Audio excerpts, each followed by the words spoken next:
3 years ago, Julian Thorne threw divorce papers at his wife, Oprah, in a crowded restaurant, laughing as he told her she was nothing but dead weight, holding back his rising empire. He left her with nothing, no money, no house, and no dignity. Today, at the world's most exclusive business summit, Julian just spotted Oprah again. She was standing by the service entrance, looking plain and quiet.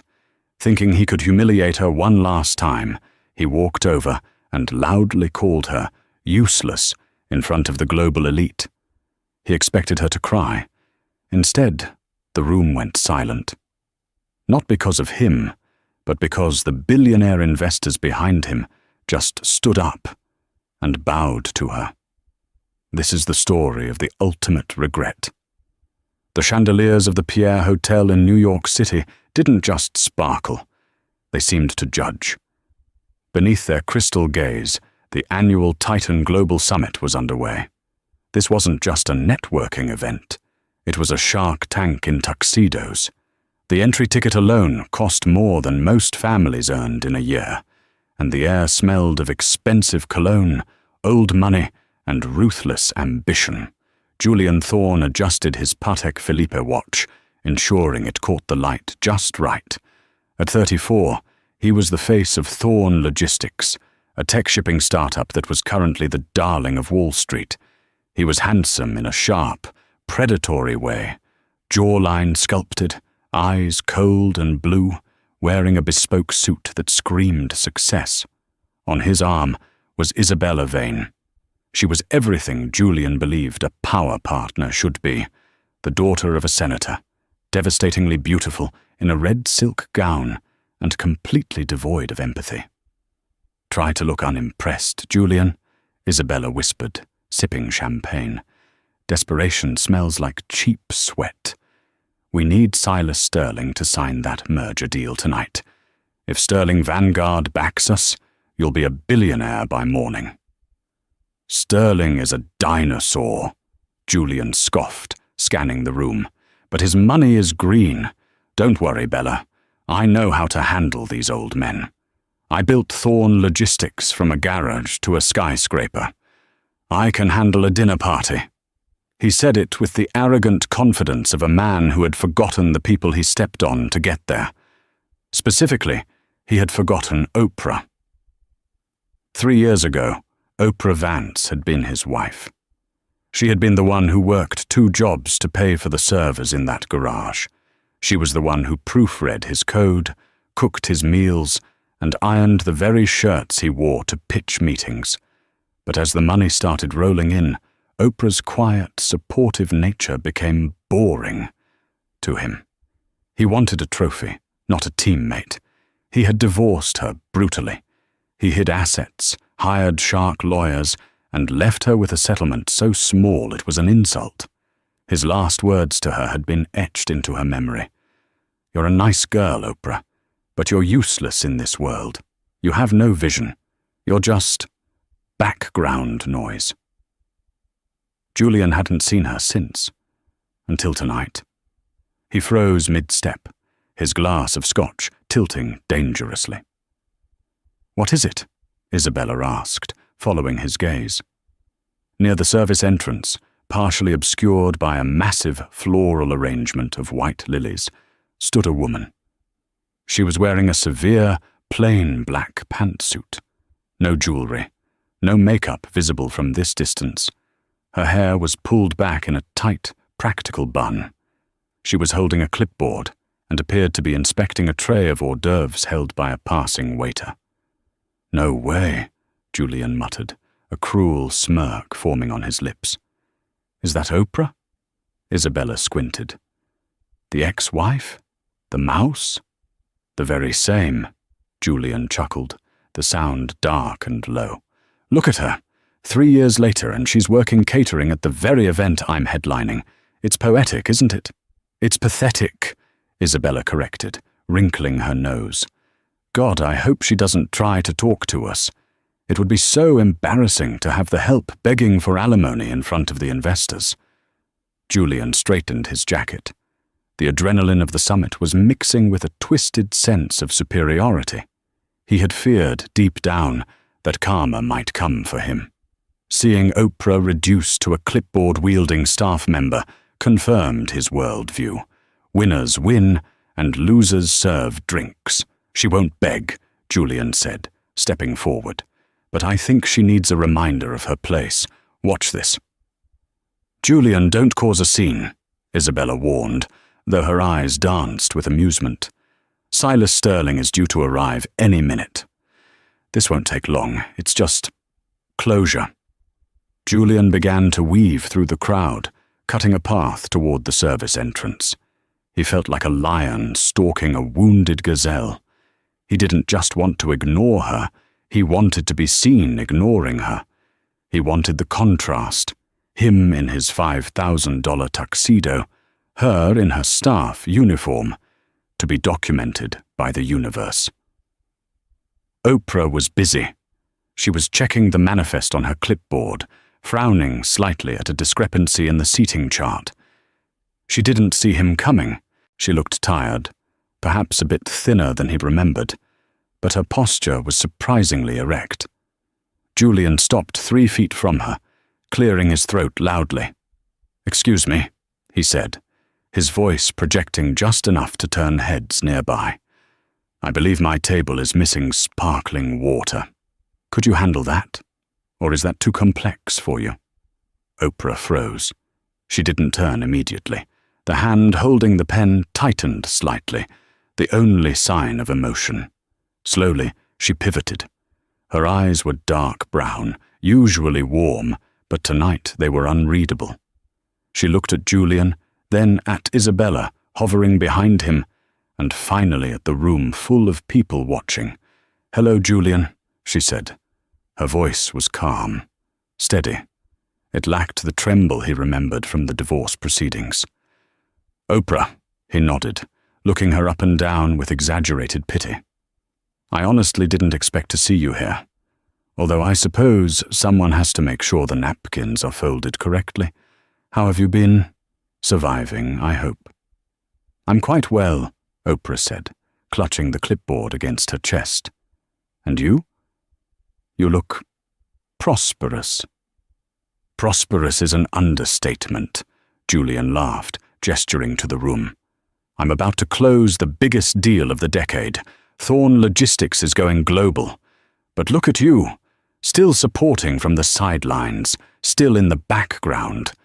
It fits you." A few people nearby chuckled. A junior executive from a rival firm whispered to his date, "That's his ex-wife. Ouch!" Oprah's expression didn't break. "I'm working, Julian. If you don't mind." "Oh, I don't mind," Julian interrupted, stepping closer, invading her personal space. "I just wanted to give you a tip. The investors coming in tonight, specifically Silas Sterling, they don't like to see staff loitering.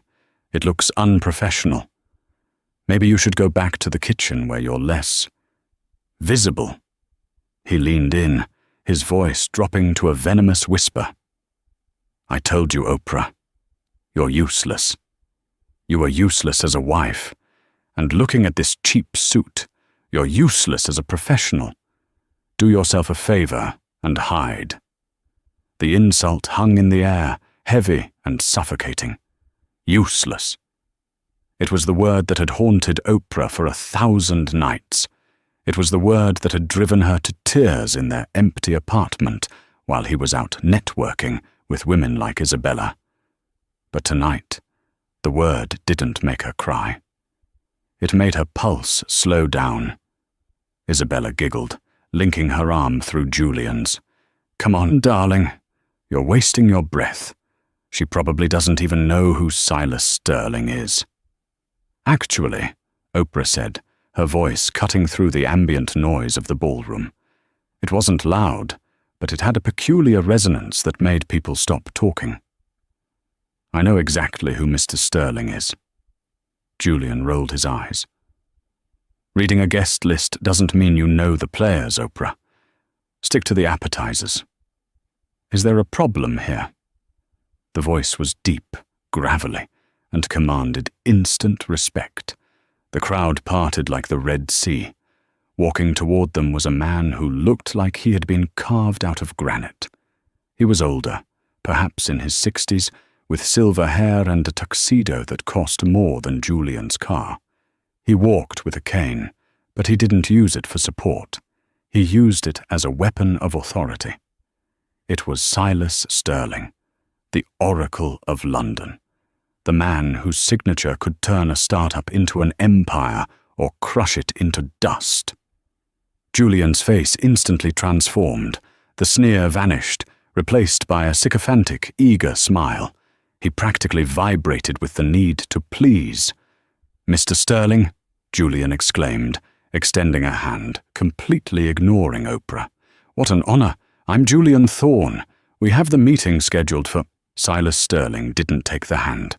The old man's steel-grey eyes drifted right past Julian, past Isabella's red dress, and landed squarely on Oprah. Julian blinked, confused.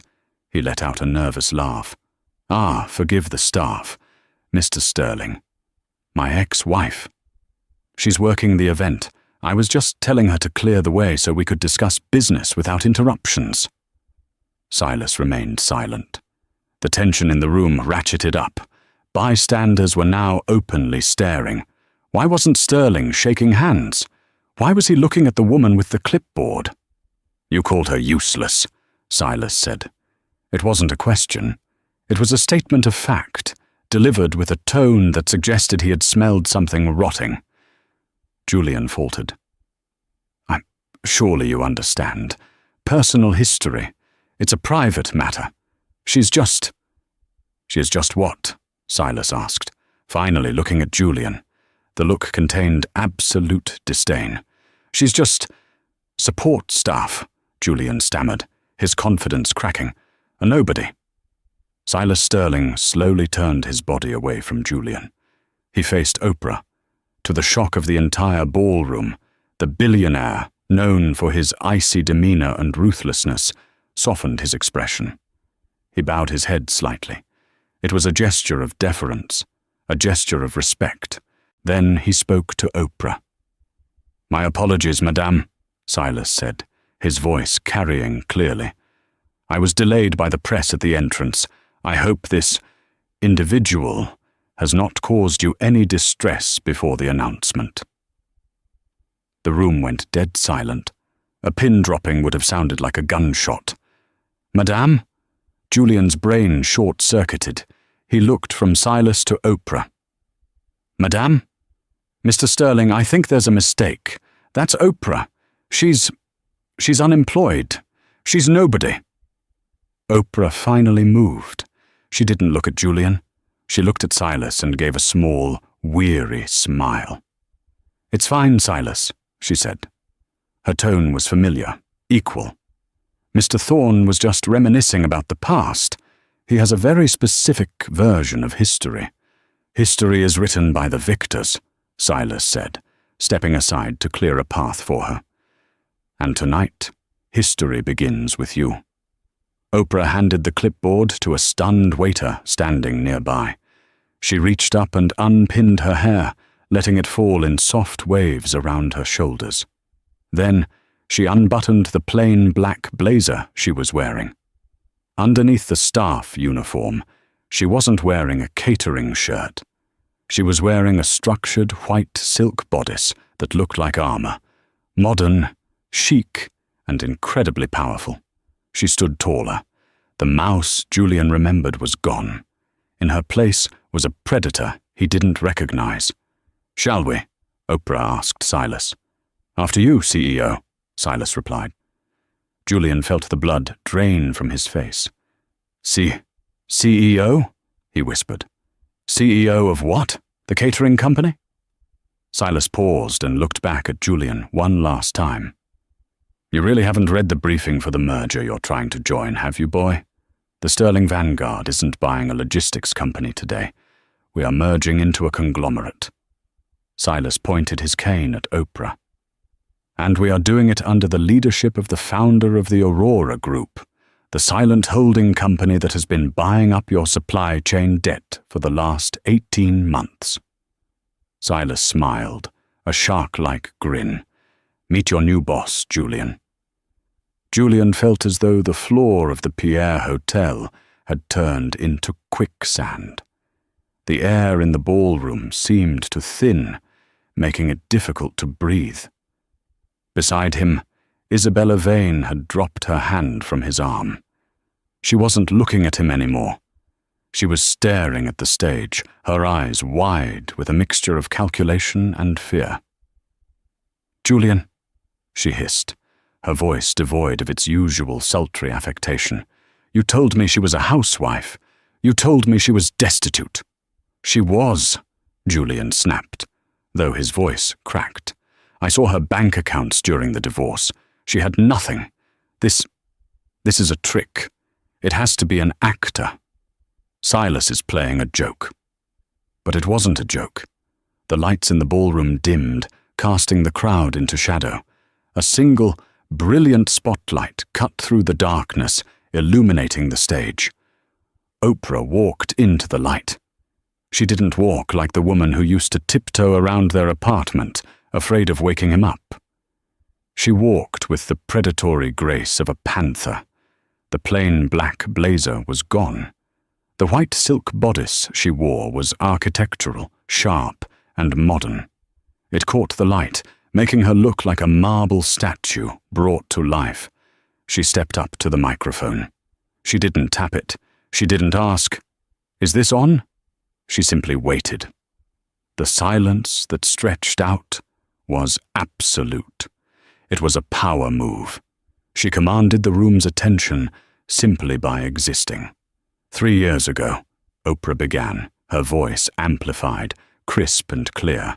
"I was told that my role in this world was to be invisible. I was told that vision was a trait reserved for the loud, the aggressive, and the ruthless." Julian flinched. Those were his words. She was quoting him. Oprah scanned the crowd, her gaze lingering for a split second on the spot where Julian stood frozen. "I was told," she continued, "that the logistics of success were too complex for a mind like mine. But while others were busy being loud, I was busy being observant. While others were building empires on debt and ego, I was building something else. I was building a safety net. And then I turned that net into a trap." A murmur of intrigue rippled through the crowd. Investors leaned in. This wasn't the usual corporate fluff. This was a war story. "Tonight, you came here expecting a merger between Sterling Vanguard and Thorn Logistics," Oprah said. Julian's heart hammered against his ribs. Yes, he thought. Say it. Validate me. "However," Oprah said, her voice dropping an octave, becoming deadlier, "due to recent due diligence, that merger is no longer viable in its current form." Julian gasped. "No," he whispered. "Don't you dare." "Instead," Oprah announced, "my company, the Aurora Group, has completed a hostile acquisition of the primary debt holder of Thorn Logistics. As of 4:00 p.m. today, we do not just own the debt. We own the leverage." She gestured to the screen behind her. A massive logo appeared, an abstract sunrise in gold and obsidian, the Aurora Group. Effective immediately, the Aurora Group is assuming operational control of the assets previously managed by Mr. Thorn. We are not merging. We are liquidating the leadership and restructuring the asset. The room erupted. It was chaos. Journalists were typing furiously on their phones. Investors were shouting questions. The stock price of Thorn Logistics, which had been climbing all week on rumors of the deal, was undoubtedly crashing in after-hours trading at this very second. Julian stood there, his world disintegrating. Liquidating the leadership? That meant him. She was firing him. "You lied to me," Isabella said, her voice icy. She took a step away from him. "Bella, wait!" Julian reached for her. "Don't touch me," she snapped, brushing off his hand as if he were contagious. "You said you were a kingmaker. You're just a pawn, Julian, and I don't date pawns." She turned and walked away, disappearing into the crowd without a backward glance. Julian was alone. The spotlight was still on Oprah, who looked radiant, powerful, and utterly unreachable. The applause began, led by Silas Sterling himself. It started as a slow clap and grew into a thunderous ovation. They were cheering for his destruction. They were cheering for the useless woman who had just checkmated him in front of the entire world. The speech ended, and the ballroom transformed into a frenzy of networking. But the dynamic had shifted entirely. Julian, usually the center of gravity at these events, was now a pariah. People actively avoided eye contact with him. It was the smell of death in the business world. Once you were marked as a loser, you were radioactive. Julian, however, was not a man who accepted defeat easily. His shock was rapidly curdling into rage. This was his company, his code, his genius. She couldn't just take it. There had to be a legal loophole, a mistake. He saw Oprah near the VIP bar, surrounded by a circle of high-profile investors, including the CEO of BlackRock's European division. They were listening to her with rapt attention. Julian shoved his way through the crowd, ignoring the glares of people he bumped into. "Oprah!" he barked, breaking the circle. The conversation stopped. The CEO of the European division looked at Julian with mild annoyance, adjusting his glasses. Oprah turned slowly. She held a glass of mineral water. She looked at him, not with anger, but with the mild curiosity one might have for a bug on a windshield. "Mr. Thorne," she said, "I believe security was about to escort you out. You're trespassing on a private company event." "Trespassing?" Julian laughed, a manic, high-pitched sound. "This is my launch party. You think you can stand up there and spew lies about acquiring my debt? My debt is serviced by the Cayman Holdings. It's untouchable." Oprah handed her glass to a passing waiter. She turned to face him fully. "Is it?" she asked softly. "I know what this is," Julian spat, pointing a shaking finger at her face. "You're bitter. You're trying to ruin me because I left you, because I upgraded. But you don't understand business, Oprah. You never did. You're a housewife who got lucky with a settlement check." "A settlement check?" Oprah raised an eyebrow. "Julian, the settlement you gave me barely covered the rent on a studio apartment." "Do you remember?" "Then how?" Julian demanded.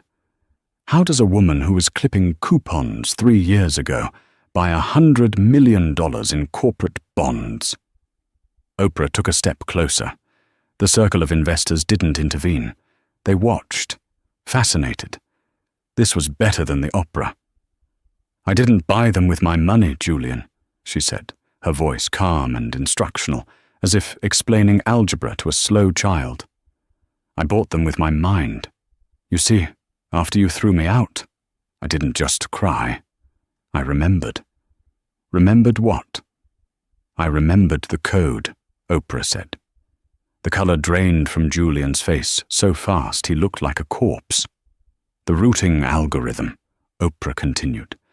"The Thorne protocol that made your logistics company so fast, the one you told Forbes you wrote in a fever dream?" She smiled, a sharp, dangerous thing. "You didn't write it, Julian. You couldn't debug a Hello World script if your life depended on it. I wrote the core kernel.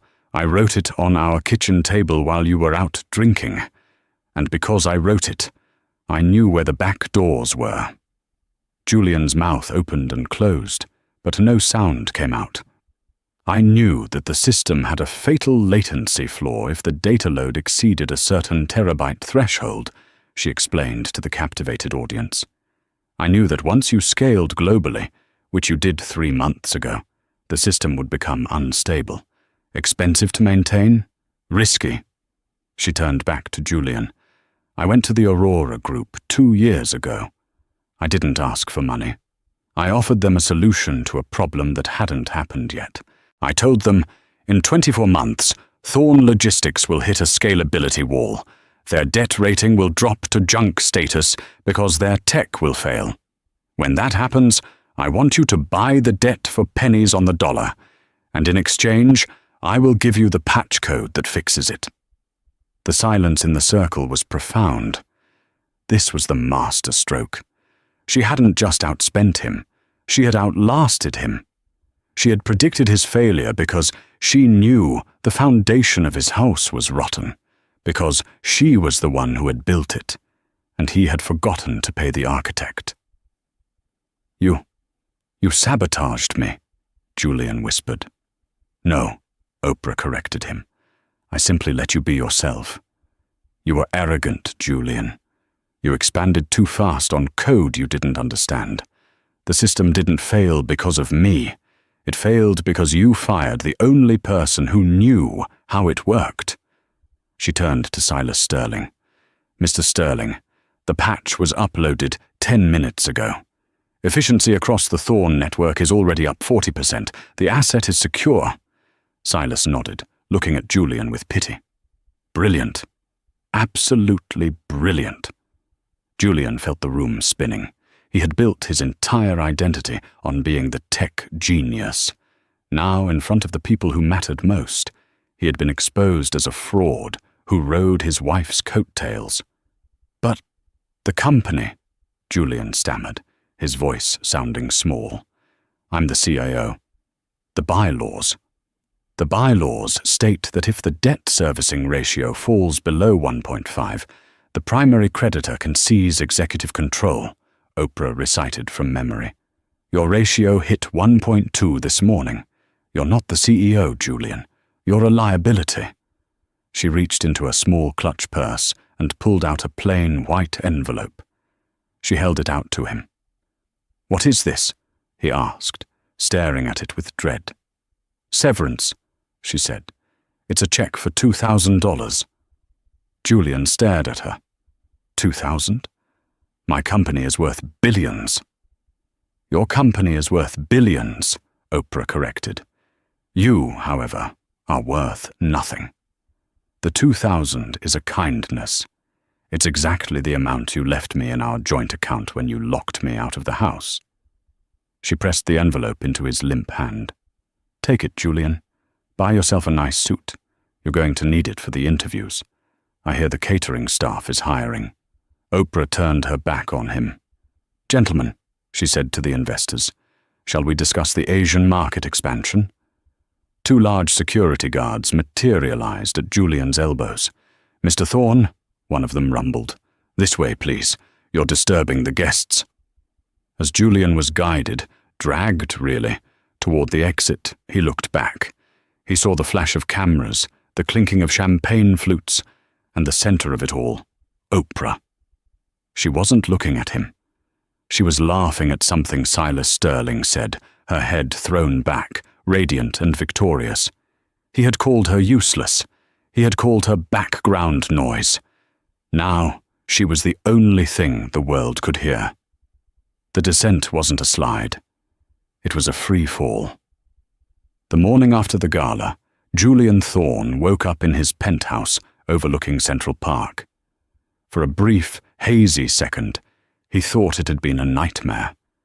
The humiliation, the investors turning their backs, Oprah standing like a queen on that stage. Surely his mind had conjured it out of stress. Then he rolled over and saw the empty side of the bed. Isabella wasn't there. But a note was. It was written on the hotel stationery from the Pierre, left on the pillow where her head used to rest. "Julian, I've gone to stay at the Plaza. My father says association with a fraud is bad for his polling numbers. Don't call me. The lease on this place is in your name, but I took the artwork. Consider it my consulting fee for wasting 6 months of my life." Julian crumpled the note. He reached for his phone. It was dead. He plugged it in, and the moment the screen lit up, it began to vibrate violently. A cascade of notifications flooded in. He ignored the texts and opened the news. The Wall Street Journal. The Emperor has no code. How Oprah Vance exposed the Thorn Logistics fraud. TechCrunch. Thorn Logistics shares suspended as Aurora Group initiates hostile takeover. The New York Post. Ex-wife takes it all. The ultimate revenge dress. Julian threw the phone across the room. It cracked against the marble wall, but the buzzing didn't stop. By noon, the legal team arrived. Or rather, the junior associate of the legal team arrived. The senior partners, men Julian had dined with, men he had gifted Rolexes to, were suddenly unavailable. "It's not good, Mr. Thorn," the young lawyer said, sweating profusely in the air-conditioned living room. He refused to sit down. The debt covenants were clear. By failing to disclose the latency issues in the code to your bondholders, you committed technical fraud. The Aurora Group has exercised their right to seize collateral. "What collateral?"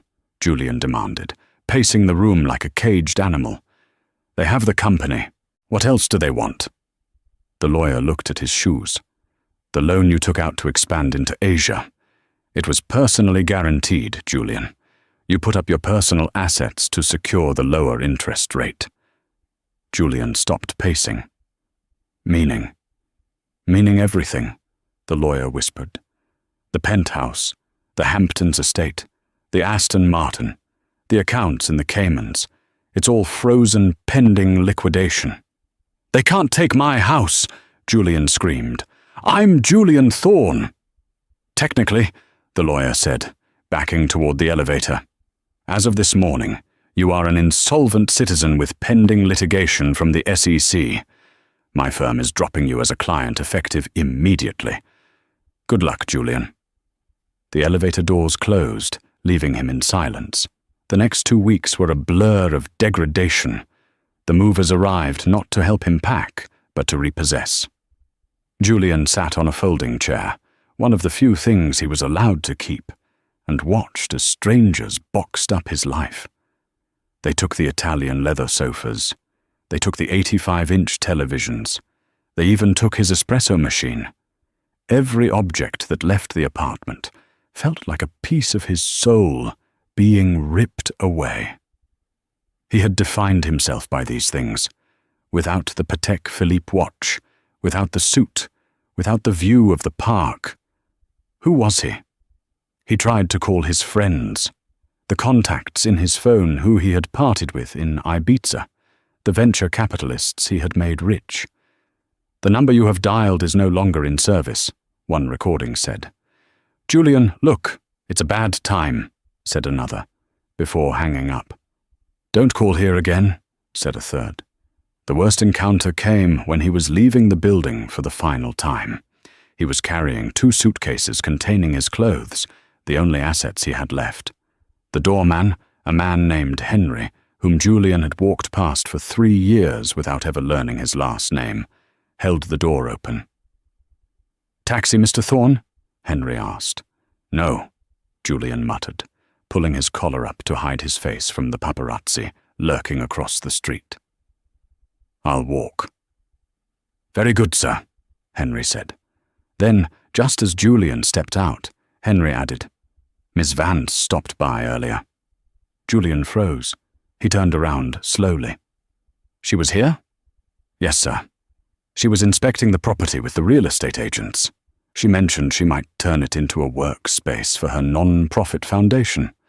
Henry smiled, a genuine, warm smile that Julian realized he had never earned. "She gave the entire building staff a bonus, Mr. Thorn. A very generous one. She said it was back pay for having to deal with your temper for 3 years. Julian felt the bile rise in his throat. He wanted to scream at the doorman, to fire him, to do something, but he had no power. He wasn't the master of the universe anymore. He was just a guy with 2 suitcases standing on a sidewalk. He walked into the rain. The paparazzi snapped a few photos, capturing the moment the king of logistics stepped into a puddle, ruining his last pair of Italian loafers. 3 months later. The winter had set in early in New York. The wind whipped down the avenues, cutting through coats and stinging faces. Oprah Vance sat in the back of the coffee shop on 4th Street. It was a small, unassuming place called the Roasted Bean. It wasn't the kind of place billionaires went. It was noisy, smelled of burnt sugar, and the chairs were mismatched. But it was the place where she and Julian had met 10 years ago. She was reviewing a proposal on her tablet, a plan to use the Thorn logistics infrastructure to deliver medical supplies to rural areas at a fraction of the cost. Her security detail waited discreetly by the door, blending in with the college students. "Is this seat taken?" The voice was raspy, familiar but broken. Oprah looked up. Standing there was a man who looked like a ghost of Julian Thorn. He had lost weight. His hair, usually gelled and perfect, was long and unkempt. He was wearing a coat that looked 2 sizes too big, and his eyes were rimmed with red, as if he hadn't slept in days. He looked exactly like the struggling coder she had fallen in love with a decade ago. But the arrogance was gone, replaced by a hollow, desperate hunger. "Hello, Julian," Oprah said, quietly. She gestured to the chair opposite her. "Sit." He sat down heavily, clutching a paper cup of black coffee that trembled in his hand. "I didn't think you'd come," he said, staring into the cup. "I sent you 50 emails." "I saw them," Oprah said. "I blocked the address after the 50th. "I'm staying in Queens," Julian blurted out. "A basement apartment. I'm driving for a ride-share app. Me, driving a Toyota." "It's honest work, Julian," Oprah said, her voice devoid of mockery. "Many people do it." "I'm not many people," he snapped, a flash of his old ego flaring up before instantly dying out. He slumped forward. "I can't do it, Oprah. I can't live like this. The shame. Everywhere I go. I feel like they know. I applied for a job at a mid-level tech firm last week. The hiring manager just laughed at me. He said, 'Aren't you the guy who didn't know his own code?' He looked up at her, tears welling in his eyes. 'You destroyed me, Oprah. You stripped me to the bone.' I held up a mirror, Julian," she replied calmly. "You didn't like the reflection. That's not the same thing as destruction." He reached across the table, trying to take her hand. She pulled it back, placing it in her lap. "Oprah, please," he begged. "I know I was terrible to you. I was blinded by the money. I was weak, but I learned my lesson. I swear to God, I learned it." "What lesson is that?" "That I need you," he said intensely. "Not just for the business. I need you. You were the only real thing in my life. Isabella, the investors, they were all fake. But you believed in me when I was nobody. I want to try again. I can change. We can be a team again. Thorn and Vance. We can build something new." Oprah watched him for a long moment. She saw the desperation. She saw the fear. But mostly, she saw the manipulation. He wasn't missing her. He was missing the safety she provided. He was missing the person who fixed his mistakes. "Julian," she said softly, "do you remember the day you served me the divorce papers?" He flinched. "Oprah, don't. You told me I was dead weight," she continued, her voice steady. "You said I had no vision. But you were wrong. I always had a vision. My vision was a life where we built something together, where we were partners. But your vision was a life where you stood on a pedestal and I polished your shoes." She leaned forward. "I didn't take your company to get revenge. I didn't take it to hurt you. I took it because it was going to crash, and I couldn't stand to see my code, my work, destroyed by your incompetence. I saved the work, Julian. Not you." "So that's it?" he whispered. "You're just going to leave me here?" "I have nothing." Oprah stood up. She signaled to her security detail. You have exactly what you had when we started, she said. You have your health.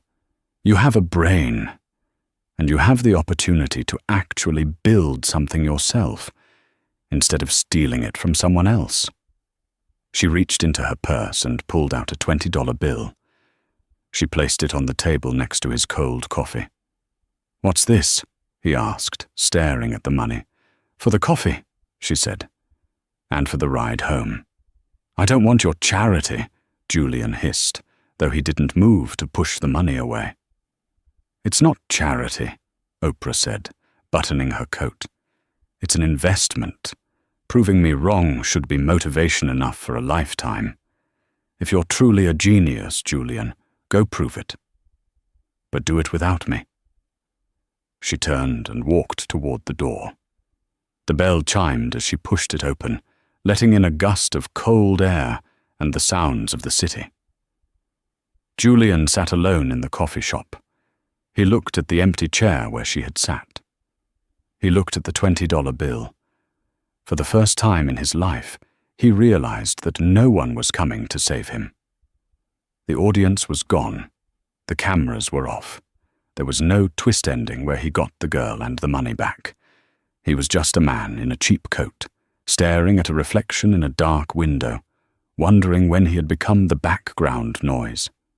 5 years is a strange amount of time. In the grand scheme of the universe, it is a blink of an eye. In the world of business, it is an eternity, long enough for empires to rise, technologies to become obsolete, and legends to turn into dust. But for Julian Thorne, 5 years felt like a slow, suffocating sentence served in a prison without bars. The fluorescent lights of the Tri-State Logistics Fulfillment Center in Newark, New Jersey, hummed with a sound that drilled directly into the base of Julian's skull. It was a low, electric buzz, the soundtrack of mediocrity. Julian sat in cubicle 4B. The walls were covered in grey fabric that smelled vaguely of dust and old coffee. He was 40 years old now, but the mirror in the employee restroom told a different story. The stress of bankruptcy, the relentless legal battles to stay out of jail, and the diet of microwave dinners had aged him a decade. His hair, once thick and artfully styled by a stylist on Fifth Avenue, was thinning at the temples and graying in patches. He wore a dress shirt he had bought at a discount outlet.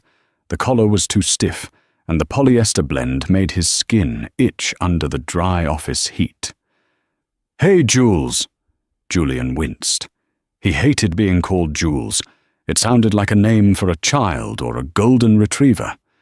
He turned his swivel chair, which squeaked largely in protest. Kyle, his shift supervisor, was leaning over the partition. Kyle was 24, fresh out of business school, and wore sneakers with his suit. He had the boundless, unearned energy of someone who had never failed at anything. "What is it, Kyle?" Julian asked, keeping his voice neutral. He had learned that any tone resembling authority only made Kyle more condescending. "I'm looking at the Q3 routing sheets you submitted," Kyle said, popping a piece of gum. "You're still using the old spreadsheet format. I told you, corporate wants us on the cloud interface. We need to be agile, Jules. Agile!" Julian gritted his teeth. The cloud interface Kyle was talking about was a clumsy, bloated piece of software that Julian could have rewritten in his sleep 10 years ago. But he wasn't allowed to code anymore. He was a data entry specialist, grade 2. "I'll update it, Kyle," Julian said. "I was just trying to cross-reference the... Just get it done by lunch, okay? We have the regional VP coming in next week, and I want this department looking tight." Kyle tapped the top of the cubicle wall 2 times. Tap, tap, a gesture that made Julian want to flip the desk. "Oh, and check the break room. Someone left a magazine for you. Said you might find it inspiring." Kyle chuckled as he walked away, oblivious to the history of the man sitting in cubicle 4B. To Kyle, Julian was just the quiet, slightly sad older guy who drove a beat-up 2018 Honda Civic and ate tuna sandwiches alone in his car. Julian sighed and rubbed his temples. He finished the data entry, his fingers moving mechanically over the keys. It was muscle memory without the soul. At 12:30 p.m., he walked to the break room. It was a depressing space, with a flickering vending machine and a refrigerator that was covered in passive-aggressive notes about labeling food. On the round plastic table in the center of the room, sitting amidst crumbs and coffee rings, was a copy of Forbes. Julian stopped in the doorway. He didn't need to pick it up to know who was on the cover. He could feel the gravity of it from across the room. It was her, Oprah Vance. She was dressed in a white power suit, tailored to perfection. She wasn't smiling in the way models smiled. She was looking at the camera with a serene, terrifying confidence. Her hair was loose, cascading over one shoulder. She looked radiant.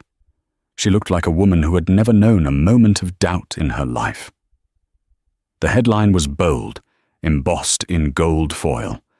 The Silent Architect, How Oprah Vance Built the Aurora Empire and saved the global supply chain. Julian's heart began to hammer against his ribs, a frantic, bird-like rhythm. He walked to the table and reached out. His hand trembled so violently he almost knocked over a styrofoam cup. He picked up the magazine. It was heavy, glossy, expensive. It smelled of success. He shouldn't open it. He knew that. He knew that reading the words inside would be like drinking broken glass. But he couldn't stop himself. He was a moth drawn to the very flame that had burned him alive. He sat down on a plastic chair and opened the spread. The article was 8 pages long. It detailed the meteoric rise of the Aurora Group. It spoke of their revolutionary algorithms, their humanitarian efforts in developing nations, and their absolute dominance in the logistics sector. It described Oprah as a visionary, a prodigy, and a modern-day philosopher of commerce. Julian scanned the paragraphs frantically, his eyes darting back and forth. He wasn't reading for the business insight. He was hunting. He was looking for his name. He read the section on the company's origins. Ms. Vance founded the Aurora Group with a singular philosophy. Efficiency is empathy. She began her work in a small home office, developing the code that would eventually become the backbone of the global shipping network. No mention of him. No mention that the home office was the apartment he paid for. No mention that she wrote that code while he was the one out pitching to investors. He turned the page. The turning point, the subheader read. 5 years ago, Ms. Vance executed one of the most brilliant strategic maneuvers in Wall Street history, acquiring a failing logistics competitor and restructuring its debt to launch her own platform. A failing logistics competitor. That was it. That was his legacy. He wasn't Julian Thorne, the tech genius. He wasn't the ex-husband who had broken her heart. He wasn't even a villain worthy of being named. He was just a competitor, an anonymous, failing statistic. He read on, desperate for acknowledgement, even if it was hatred. He wanted to read a quote where she said, "My ex-husband held me back." He wanted to read, "I did this to prove him wrong." He wanted to be the fuel for her fire. But there was nothing. The article moved on to her personal life. There was a photo of her in a vineyard in Tuscany. She was laughing, her head thrown back, holding a glass of wine. Next to her was a man, tall, handsome, with kind eyes and graying hair. He was identified as Dr. Marcus Hale, a renowned pediatric surgeon. Between them, holding both their hands, was a 3-year-old girl with curly hair. The caption read, "Vance credits her peace of mind to her family and her ability to leave the past completely behind." "I don't look in the rearview mirror," Vance told Forbes. "There's nothing back there but ghosts." Ghosts! Julian dropped the magazine. It hit the table with a slap that sounded like a gunshot in the quiet break room. He felt a physical pain in his chest, a hollowing out. He realized then that he hadn't been destroyed by her anger. If she had been angry, it would have meant he still mattered. It would have meant he still had power over her. No, this was worse. He had been destroyed by her indifference. He had been erased. To the world, Julian Thorne never existed. He was a glitch in the code that she had patched out and forgotten. He was the background noise she had tuned out 5 years ago and never thought of again. "You okay, buddy? You look like you're gonna puke." Julian looked up. A guy from the warehouse, wearing a neon safety vest, was standing by the vending machine, looking at him with mild concern. Julian's voice croaked. He cleared his throat. "I used to know her." He pointed a shaking finger at the magazine cover. The warehouse guy squinted at the picture of Oprah Vance, then looked back at Julian, at his cheap shirt, his thinning hair, the dark circles under his eyes. The guy laughed, a short, dismissive bark of a laugh. "Yeah, right, man. And I used to date J-Lo. Dream on." The guy grabbed a bag of chips and walked out, shaking his head. Julian sat there, frozen. Even the truth sounded like a lie coming from his mouth now. He had fallen so far that his own reality was no longer credible. He stood up, his legs feeling like lead. He walked back to his desk. The buzz of the light seemed louder now, a deafening drone. He sat down in his squeaking chair. His computer screen was locked. In the reflection of the black monitor, he saw a sad, tired man. The phone on his desk began to ring. It was the external line. Julian stared at it. He didn't want to answer. He wanted to stand up, walk out the door, and keep walking until he fell off the edge of the earth. But he couldn't. He had rent to pay. He had court fees. He had a car payment on a Honda that needed a new transmission. He picked up the phone. "Tri-State Logistics, customer support. This is Julian." "Finally!" A voice screamed on the other end. It was a man, angry and entitled, the kind of man Julian used to be. "I've been on hold for 20 minutes. My shipment of golf clubs was supposed to be here yesterday. What is wrong with you people? Can't you do anything right?" Julian closed his eyes. He pictured Oprah in the vineyard. He pictured the white suit. He pictured the billions of dollars flowing through the systems she built, systems he once claimed were his. "I'm waiting for an answer," the customer yelled. "Are you deaf or just useless?" The word hung in the air, suspended in the static of the telephone line. Useless. 5 years ago, he had used that word as a weapon. He had thrown it at his wife to make himself feel big. He had thought he was the protagonist of the story, the man with the vision. He opened his eyes and looked at the grey fabric wall of his cubicle. "I'm sorry, sir," Julian said, his voice quiet, defeated, and completely empty. "I'm just the support staff. I'll see what I can do." He began to type, a ghost in the machine, while the world turned without him. And that, ladies and gentlemen, is the terrible, beautiful truth about karma. We often think of revenge as a loud, explosive event.